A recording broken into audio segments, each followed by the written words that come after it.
Hello दोस्तों, apex English classes में आपका स्वागत है। आज हम फिर इस साल फिर से हम लेकर आए हैं एक ज़बरदस्त रिजल्ट। ठीक है, पिछले साल भी टॉपर दिए थे और इस साल भी आपका जो रिजल्ट है वो बेहतरीन रहा है। और इंग्लिश का जो है पिछले बार 92 मैक्सिमम मार्क्स गया था और इस बार जो है आपका 93 गया है। ठीक है, हमारे साथ है उदय शंकर। इसने लाया है आपका कितना फुल मार्क्स है 433 इंटर साइंस में, और इंग्लिश में इन्होंने लाया है 93 मार्क्स। ठीक है, लैंग्वेज पेपर में मार्क्स लाना बहुत ही मुश्किल होता है, देता भी नहीं है। इनका ऑब्जेक्टिव अगर पूछा जाए तो ऑब्जेक्टिव कितना सही था आपका? 49 मतलब 49 ऑब्जेक्टिव सही था।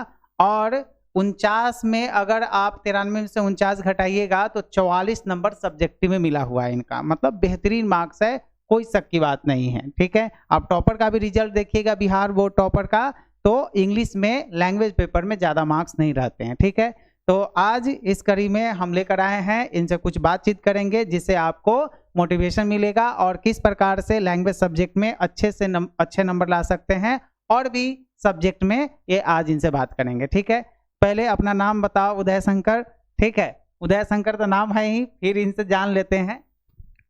हेलो दोस्तों, मेरा नाम उदय शंकर कुमार है। मैं सीतामढ़ी डिस्ट्रिक्ट से बिलोंग करता हूँ। हमारा कोचिंग जो है हमारे घर से लगभग 8 किलोमीटर दूरी पर रहता था, फिर भी हम लोग यहाँ पे पढ़ने आते थे। मेन मकसद था कि हर साल की तरह इस साल भी रिकॉर्ड तोड़े, इसी कारण हम लोग रोज़ डेली यहाँ पे पढ़ने आते थे। हमने यहाँ पर पढ़कर लगभग कोई बात नहीं। ठीक है, चलिए कोई बात नहीं है। इनका जो है गांव जहां से वो आते थे हमारे कोचिंग संस्थान में पढ़ने के लिए, यहाँ से अथरी है, 7 किलोमीटर की दूरी है। 7 किलोमीटर आना और 7 किलोमीटर जाना। चाहे कभी कभी जो है गर्मी में दोपहर में भी क्लास होता था, तो दोपहर में भी इतना धूप में या ठंडा हो, हर मतलब मुसीबत से सामना करके और तब यहाँ तक पहुँचे हैं। ठीक है, तो आपके पिताजी क्या करते हैं सो बताइए। मेरे पिताजी polio supervisor with vaccine courier हैं, जो पोलियो में काम करते हैं। पोलियो में काम करते हैं, कहाँ काम करते हैं? रूनी सैदपुर अपने रूनी सैदपुर में काम करते हैं। ठीक है, गवर्नमेंट जॉब है या प्राइवेट ही है? वैसे गवर्नमेंट कह सकते हैं इनको, वैसे हमको पता नहीं है पूरा। ऐसे polio supervisor with vaccine courier है, इतना पता है। हाँ, ठीक है। चलिए, आपको वेक्टर साइंस क्लासेज या एपेक्स इंग्लिश क्लासेज के बारे में पता कैसे चला? ठीक है, आपको मतलब प्रचार उचार हुआ उसके माध्यम से, या कोई बच्चा कहा उसके माध्यम से हमारे कोचिंग के बारे में कैसे जानकारी मिली? जब हम 10th में पढ़ते थे तो सर लोग आते थे प्रचार करने, और उसके बाद हमारी दीदी आती थी यहाँ पर पढ़ने। उसके बाद हमको पता चला कि बेलसन में एपेक्स इंग्लिश क्लासेस एक कोचिंग है जहाँ पे अच्छी तरह से पढ़ाई कराई जाती है। वहीं से हमको पता चला कि एपेक्स इंग्लिश क्लासेस बेलसन में जिसका संस्थान है। चलिए, मतलब इनकी दीदी भी यहाँ से पढ़ी हुई थी, और हम लोग जो है कोचिंग में प्रचार कराने जाते हैं, इस माध्यम से भी पता चलता है। ठीक है, मतलब और शुरू जो आप पढ़ाई शुरू किए थे तो शुरू में कितने घंटे मतलब पढ़ते थे? जब शुरू में 12th का या शुरू हुआ था तब शुरू में लगभग 4 से 5 घंटे पढ़ लेते थे। मतलब डेली या कभी कभी बराती भी चले जाते थे? डेली पढ़ते थे हम लोग, डेली 4 से 5 घंटे डेली, नहीं शुरू से एकदम? और हर सब्जेक्ट पढ़ते थे कि या कोई रूटीन था उस हिसाब से कि इस दिन ये सब्जेक्ट पढ़ना है या अगले दिन कोई और सब्जेक्ट, या रोज पढ़ते थे? नहीं, रोज सभी सब्जेक्ट पढ़ते थे। हिंदी इंग्लिश भी पढ़ते थे, फिजिक्स केमिस्ट्री मैथ भी? मतलब जी, मतलब 5 सब्जेक्ट रोज पढ़ना है आप लोगों को भी, है ना? 5 सब्जेक्ट रोज पढ़ना है, क्योंकि मार्क्स जो आता है ना, एक मिनट, मार्क्स जो आते हैं वह 5 सब्जेक्ट में आते हैं। ठीक है, किसी एक सब्जेक्ट को दरकिनार कर देना यह अच्छी बात नहीं है। ठीक है, चलिए अब हम आगे सवाल लेते हैं कि पढ़ने का मोटिवेशन कहाँ से मिलता था? पढ़ने का मोटिवेशन हमको मेन मोटिवेशन अपने पिताजी से मिलता था। उनको देख के पिता को फिक्र को फक्र में बदलना था हमको। और फिर उसके बाद हमारी दीदी पढ़ने आती थी यहाँ पर, जिन्होंने 458 नंबर लाई थी, वहाँ से भी हमको खूब सारा मोटिवेशन मिला। जो पिछले बार जो आपको इंटरव्यू कराया गया था, है ना, बिहार बोर्ड टॉपर वेरिफिकेशन में हम लोग जिसको लेकर गए थे 458 मार्क्स, शिवानी कुमारी, उन्हें के भाई है ना? जी, उन्हीं के बगल में आती रही, वहीं से आती थी। ठीक है, चलिए, घर पे जो है ये 4-5 घंटे पढ़ते थे, और कोचिंग में कितने घंटे पढ़ाई होती थी सारे लेके? कोचिंग में 4 घंटे पढ़ाई होते थे। 3 से 4 घंटे मतलब हाँ रेगुलर पढ़ाई होती थी। अब इसके बाद हम लेते हैं कि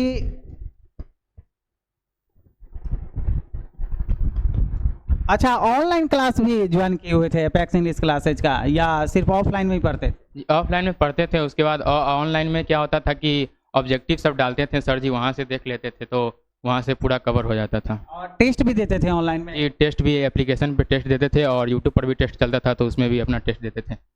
मतलब ऑनलाइन टेस्ट भी जरूरी है, इससे होता है ना तुरंत जो है आपको पता चल जाएगा रिजल्ट के बारे में कि मतलब रिजल्ट क्या रहा है, ठीक है। और ऑफलाइन टेस्ट देने आते थे इंग्लिश का? जी ऑफलाइन टेस्ट देने आते थे, कभी कभी हो जाता बारिश हो जाता था तो उस कारण छूट जाता था, नहीं तो हर एक दिन टेस्ट देने तो जरूर आते थे हम लोग।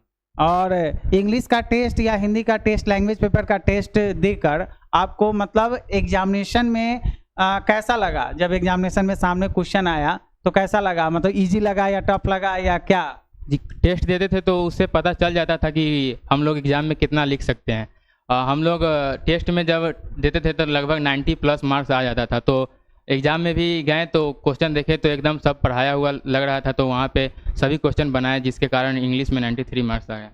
चलिए 93 इंग्लिश में मार्क्स हैं, ठीक है। आप अपनी सफलता का श्रेय किन्हें देना चाहेंगे? मतलब आप इतना अच्छा मार्क्स लाए हैं, 433 बहुत अच्छा मार्क्स होता है साइंस में, और उसके बाद है इंग्लिश में इतना अच्छा नंबर है, इसका सफलता का श्रेय किसे देना चाहेंगे? मेरी सफलता का श्रेय मेरे माता पिता, मेरी बहन और हमारे गुरुजी हैं, जिनके मदद से आज मैं इतना कुछ कर सका।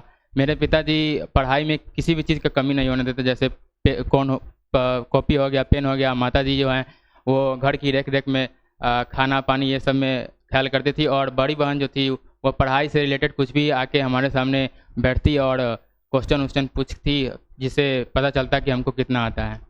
शिवानी पूछती भी थी घर पे क्या? वाह बहुत बढ़िया बहुत बढ़िया। चलिए अपने जूनियर स्टूडेंट्स को क्या सलाह देना चाहेंगे कि मतलब पढ़ना चाहिए कि नहीं पढ़ना चाहिए, और पढ़ना चाहिए तो कैसे पढ़ना चाहिए? शुरू से पढ़ना चाहिए कि एग्जाम का जो है 10 दिन बाकी रहे तब पढ़ना चाहिए? जी जूनियर से यही कहना चाहेंगे कि अगर उनका लक्ष्य है तो उनको शुरू से ही पढ़ना होगा।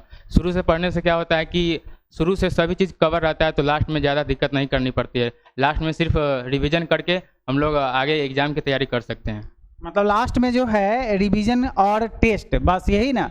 और आने सिलेबस लास्ट में पढ़ने लगिएगा तो फिर आपका अच्छा से मतलब एग्जामिनेशन में नहीं लिखा पाएगा, ठीक है। क्योंकि वहाँ पे टाइम विद इन टाइम के अंदर आपको वो सारे चीज़ें लिखने पड़ते हैं, और एग्जामिनेशन का प्रेशर भले ही हम लोग कितना भी मोटिवेट कर दे लेकिन थोड़ा सा प्रेशर रहता है ना, कि भाई कोई भी क्वेश्चन छूट ना जाए, गलती नहीं हो जाए OMR शीट में। क्या कि यहाँ पे तो कोई दिक्कत नहीं है, वहाँ पे OMR शीट में अगर गलती हो जाएगा तो फिर वो सही नहीं हो सकता है, क्योंकि एक ही OMR शीट वहाँ दिया जाता है। आप बताइए परीक्षा देते समय है ना, जो भी वीडियो देखेंगे जो आने वाले 2025 में एग्जाम देंगे, तो परीक्षा देते समय कौन कौन सी सावधानी बरतनी चाहिए? मतलब आपने क्या सावधानी बरता? रिवीजन करके जाते थे कि यहाँ पढ़ लिए उसके बाद जो है कोई रिवीजन नहीं, अगला दिन जैसे मान के चलिए अगले दिन इंग्लिश का एग्जाम है तो इंग्लिश का रिवीजन करते थे कि वैसा ही छोड़ देते थे? रिवीजन तो करना जरूरी है। अगर हम लोग बिना रिवीजन के चले जाएंगे तो वहाँ क्या पता कैसा क्वेश्चन आए, इसीलिए पूरा रिवीजन करके जाना उचित होता है वहाँ पे।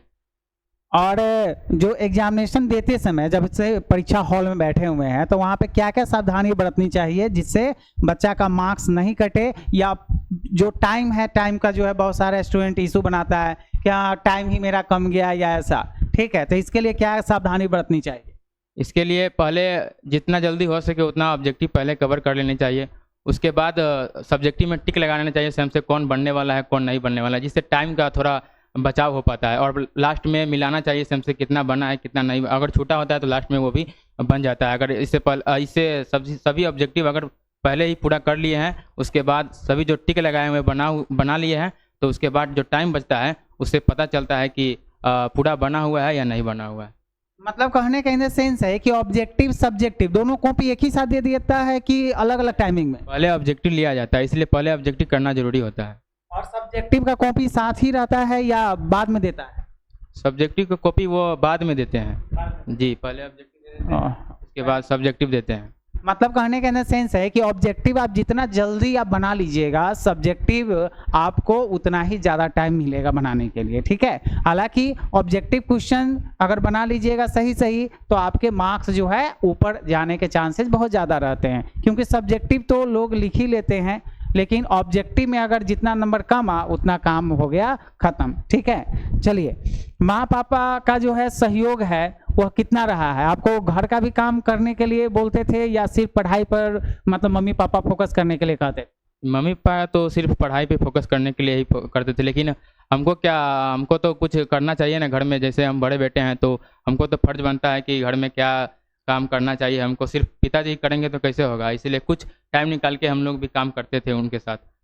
मतलब घर पे भी ऐसा नहीं है कि पढ़ने वाला स्टूडेंट सिर्फ पढ़ाई करता है। जो अच्छे स्टूडेंट्स होते हैं वो घर का काम जो होता है, छोटे मोटे काम, वह पिताजी की मदद है या मम्मी की मदद है, वह करके भी टॉप किया जा सकता है। ऐसा नहीं कि सिर्फ पढ़ाई करके ही टॉप किया जा सकता है, घर का भी काम करना जरूरी होता है, ठीक है। चलिए, अच्छा है, सपोर्ट आपका एग्जामिनेशन में अच्छा तो नंबर रहा ही, और या घर पे भी आपका सपोर्ट मम्मी पापा के प्रति अच्छा रहा है, अच्छी बात है, ठीक है। चलिए कोचिंग के बारे में हम बताते हैं। कोचिंग में आपको मतलब कैसा सपोर्ट मिलता था टीचर्स का, या कैसा इन्वायरमेंट था, इसके बारे में आप बताइए। मतलब सर का सहयोग या सपोर्ट जो है वो किस प्रकार का था? सर यहाँ पे कोचिंग में तो सर सभी सब्जेक्ट पढ़ाते थे, और जैसे ही चैप्टर ख़त्म हो जाता था सर उस चैप्टर का टेस्ट भी लेते थे, जिसके कारण हम लोग को पूरा वो जो चैप्टर होता है पूरा क्लियर हो जाता था। और सर जो है बहुत मेहनत करते थे हमारे लिए, जैसे टेस्ट का कॉपी हो गया, हर एक चैप्टर के लिए हर एक टेस्ट लेते थे, और जैसे ही पूरा चैप्टर ख़त्म हो गया उसका एक फुल टेस्ट लेते हैं यहाँ पे, जिससे हम लोग से पूरा जो है क्लियर हो जाता है पूरा सब्जेक्ट का जो क्या होता है वो चैप्टर कोर्स पूरा टेस्ट से देने से पूरा कंफर्म हो जाता है।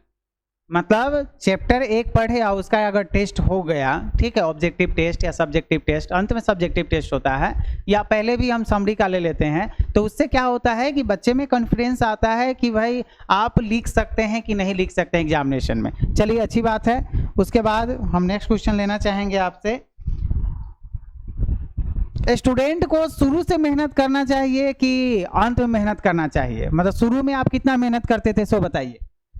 वैसे तो स्टूडेंट को शुरू से ही मेहनत करना चाहिए, लेकिन हम शुरू से 4 से 5 घंटे पढ़ते थे। उसके बाद जब एग्जामिनेशन नज़दीक आया तो हम 7 से 8 घंटे पढ़ने लगते थे, और कभी कभी पढ़ते पढ़ते तो पूरा दिन भी चला जाता था, पता नहीं चलता था से दिन कैसे कट गया है। मतलब शुरू से 4-5 घंटे एवरेज लेकर चले, है ना? अगर उदय शंकर की बात करते हैं तो शुरू से 4-5 घंटे, ठीक है। लेकिन जब परीक्षा नज़दीक आया, अक्टूबर या कब से? अक्टूबर से पढ़ने लगे। अक्टूबर मतलब अक्टूबर, नवंबर, दिसंबर, जनवरी, मतलब 4 महीने जब एग्जामिनेशन का बचा हुआ था, तभी से यह क्या किए, पूरा समय मतलब जितना होता था उतना सोने खाने के अलावा जितना भी टाइम है सब पढ़ाई पर देते थे। शिवानी भी ऐसा ही करती थी, है ना? मतलब उसको तो बोलती थी कि कभी कभी खाना भी जो है हमारी मम्मी खिलाती थी, ठीक है, उसी प्रकार से। चलिए भाई, इस बार टॉपर है अंग्रेजी में, और फुल मार्क्स की बात की जाए तो फुल मार्क्स भी साइंस में बेहतरीन है, ठीक है। चलिए, और 10th में कितना मार्क्स था आपका? 10th में मेरा 404 था। 10th में 404 था। और एक बात बताइए कि हमारे कोचिंग में जो 400 प्लस वाले हैं उसको फ्री में पढ़ाया जाता है कि उससे पैसा लिया जाता है, कि सिक्योरिटी मनी लिया जाता है, क्या है, सो बताइए। उस जो जितने भी 400 प्लस स्टूडेंट होते हैं उससे सिर्फ सिक्योरिटी मनी लिया जाता है, फिर उसके बाद उनको पैसा वापस कर दिया जाता है। सम्मान समारोह, हमारा रूम तैयार हो रहा है, सम्मान समारोह तुरंत होने वाला है। जो भी सिक्योरिटी मनी इनसे लिया गया है जितने भी स्टूडेंट्स से, ठीक है, वो ज़्यादा नहीं, 5-6 हज़ार 7 हज़ार लिया जाता है, ठीक है। ऐसे में फी तो ज़्यादा रहता है, लेकिन इन लोगों से 400 प्लस वाले जो मैट्रिक में 400 प्लस लाते हैं उनको सिक्योरिटी मनी लिया जाता है, इसलिए, है ना, कि बाद में कोचिंग छोड़ कर ना जाए। बहुत सारे बच्चे क्या होते हैं, उनसे पैसे नहीं लेते थे हम लोग, तो वो क्या करता था, अपना मन से हम घर पर पढ़ लेंगे, और घर पर पढ़ने का नतीजा होता था कि टॉपर स्टूडेंट्स जो 10th में टॉपर आया, 445 नंबर लाया है, उसका 418 नंबर में ही सिमट गया, पिछले साल की अगर बात करें तो, ठीक। ठीक है। लेकिन इस बार ऐसा नहीं हुआ, इस बार सारा स्टूडेंट्स अंत तक टेस्ट दिया है और जुड़ा रहा है, इसलिए इस बार बहुत अच्छा नंबर आया हुआ है, ठीक है। आप देखिएगा, अगर बात करें, ठीक है, ये पोस्टर है तो ये है सोनू कुमार है, ठीक है, मैथ्स में 100 में 100 है, 451 नंबर है। राघवेंद्र की बात करें तो 452 नंबर है। इसी प्रकार से ये जो है हमारा जो है इस बार का ये रिजल्ट है, ठीक है। तो यह रिजल्ट इसलिए है क्योंकि यह अंत तक बच्चे बने रहते हैं, इसलिए, ठीक है। हम फिलहाल इंग्लिश लैंग्वेज की बात करते हैं, ठीक है। तो अब यह आपको तय करना है कि आपको पढ़ना कैसे है, ठीक है। उदय शंकर ने बहुत अच्छी बात बताई है कि शुरू से आपको पढ़ना पड़ेगा, और जब एग्जामिनेशन का नज़दीक आता है, 4-5 महीने बचते होते हैं, तो धीरे धीरे धीरे अपना एनर्जी पढ़ाई में लगाना है, ठीक है। तो अब कोई दिक्कत परेशानी आपको हो, कोई अन्य सवाल हो, तो आप कमेंट बॉक्स में कमेंट कीजिएगा। और हम यह कहते हुए इस वीडियो को बंद कर रहे हैं, ठीक है, कि उदय शंकर यहाँ तक आए हैं और इसके बाद जो है इनका जो तैयारी है वो एनडीए का तैयारी कर रहे हैं। एनडीए मतलब नेशनल डिफेंस एकेडमी, ठीक है। तो हम शुभकामनाएं देते हैं कि आने वाले एग्जामिनेशन में अच्छा परफॉर्मेंस करे, और इनका जो सपना है, जो भी है, माता पिता को सपोर्ट करना है, गांव का नाम रोशन करना है, तो वो करे, ठीक है।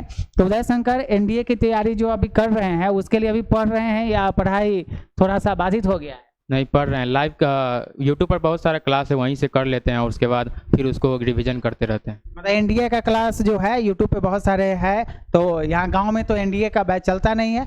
हालांकि जो इंटर के साथ ही एनडीए फिजिक्स केमिस्ट्री मैथ जो है वो तैयारी हो जाता है, और इंग्लिश का भी है ना, ग्रामर जो है थोड़ा मोड़ा उसको डायरेक्ट इनडायरेक्ट है, वॉइस है, सब हम पढ़ाते हैं तो थोड़ा मदद मिलता है। लेकिन अगर एनडीए का क्लास अगर देख लिया जाए, अच्छे से तैयारी कर लिया जाए तो अच्छा है, ठीक है। तो आप एनडीए का एग्जामिनेशन जो है उसके बारे में सर लोग बताए थे? जी, सर लोग बताए थे कि एनडीए का फॉर्म निकला हुआ है, जनवरी में ही निकला हुआ था, तो हम लोग भर दिए थे। वहाँ से पता चला है कि अप्रैल में उसका एग्ज़ाम है, इसीलिए तैयारी चल रही है अभी। चलिए, best of luck Uday Shankar, तुम अच्छा एनडीए करो। और XY ग्रुप भी आता है, हमारे पिछले साल जो है 2-3 स्टूडेंट्स का XY ग्रुप है। इंटर के साथ ये सब मैथमेटिक्स वाले का फ़ायदा हो जाता है। चलिए ठीक है, तो अगर कोई दिक्कत परेशानी हो, कोई अन्य सवाल हो, तो आप कमेंट बॉक्स में कमेंट कीजिएगा। चलिए ठीक है, जय हिंद, जय भारत। जय हिंद, जय भारत। और छोटे को संदेश दे दीजिए, छोटे को संदेश दीजिए कि कुछ जो है ऐसे कि अपना इफोर्ट लगाए पढ़ाई में, अंतिम संदेश दे दीजिए। जी, छोटे को तो यही कहेंगे कि शुरू से अपना पढ़ाई, अपना समय पूरा पढ़ाई पर दीजिए। लास्ट में क्या होता है कि एग्ज़ाम में टाइम नहीं मिल पाता है, और उधर से फिर रिवीजन करना भी होता है, और जो क्लास में पढ़ाया जाता है उसको भी पढ़ना मुश्किल हो जाता है, इसीलिए शुरू से ही पढ़ना उचित रहता है। चलिए चलिए, बहुत अच्छा, थैंक यू सभी को, है ना। आप लोग भी अच्छे से पढ़े और हमारे साथ अगले साल इस मंच पर आए, आप लोग का भी इंटरव्यू लिया जाएगा। अभी उदय शंकर का लिए है, हमें फुर्सत नहीं मिलता है, संडे है इसलिए जो है इस इंटरव्यू ले रहे हैं, ठीक है। चलिए, आप लोगों के लिए था, आप कमेंट जरूर कीजिएगा कि आपको क्या करना है और किस प्रकार से आपको दिक्कत होती है। चलिए ठीक है, ओके।